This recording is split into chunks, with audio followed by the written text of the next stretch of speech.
6x8 के cell में 24 घंटे लॉक किया जाता है। सिर्फ 1.5 घंटे के लिए उनको पिंजरा खुलता है, ये वर्ड है उनके, और उनको बाहर निकाला जाता है। कोई एक्सरसाइज नहीं करने दी गई। बिजली चली गई, 12-12, 14-14 घंटे वो अंधेरे में अकेले बैठे रहे। इसको कहते हैं टॉर्चर इंटरनेशनल लॉज के मुताबिक। इसके साथ साथ कोई एक्सेस उनकी बेगम साहबा की नहीं, जो के साथ इसी जेल प्रेमिसेस में थी, उनसे मुलाकात नहीं की गई। सो मच हो कि उनकी बेल की खबर तक नहीं दी गई। ठीक है, उसके साथ उनके मेहर खान साहब की जो शेव जो है वो नहीं है। खान साहब अल्लाह का शुक्र है, he is in high spirits. इन तमाम मुसीबतों के बावजूद उन्होंने कौम को अपने हकूक के लिए लड़ने का जो है पैगाम दिया, और उन्होंने ये कहा कि उनके अपने वर्कर्स पे वो फख्र महसूस करते हैं, और लीडरशिप को कहा कि आपको वर्कर्स को फ्रंट से लीड करना चाहिए, और पब्लिक का जो सेंटिमेंट है उसको साथ आप चलें। आप वर्कर्स ने जिस तरह से मारे कहीं हमने बताया, इंतजार पंजोता साहब की गुमशुदगी पे उन्होंने बहुत कंसर्न शो किया। इसके साथ साथ आमिर मुगल साहब की, नईम पंजोता साहब की, आलिया हमजा, बाकी जो राजा साहब हैं हमारी फीमेल, और बीबियों की, हमने तमाम वर्करों की जो आए थे जिन्होंने की, मैंने अपने उनसे ये भी बताया।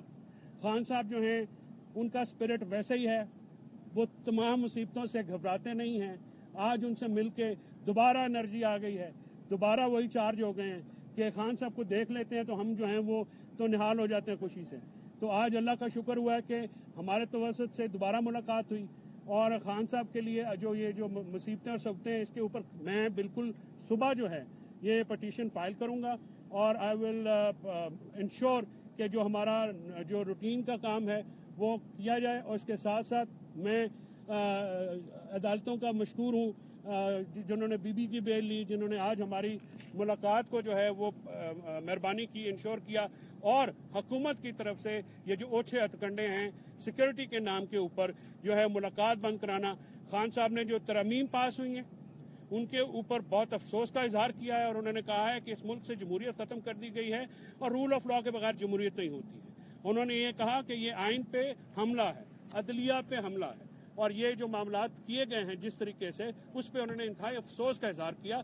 बल्कि उन्होंने ये कहा कि कौम को ये किसी एक पार्टी का मसला नहीं है, किसी शख्सियत का मसला नहीं है, ये पाकिस्तान के अवाम के साथ एक जो है वो जुल्म हुआ है। लिहाजा पाकिस्तान की अवाम ही इसके लिए खड़ी होगी, इसके खिलाफ खड़ी होगी तो ही बात बनेगी। तो अब पाकिस्तान की अवाम, पब्लिक और वर्कर्स इंशाअल्लाह खान की कॉल के ऊपर जब भी खान जो है कहेंगे हम आएंगे, मार खानी पड़ी मारें भी खाएंगे, जेलें भी भुगतेंगे, और जो मुसीबत हुई वो फेस भी करेंगे। इंशाल्लाह खान का कॉज जो है वो पूरा करेंगे। जी सर।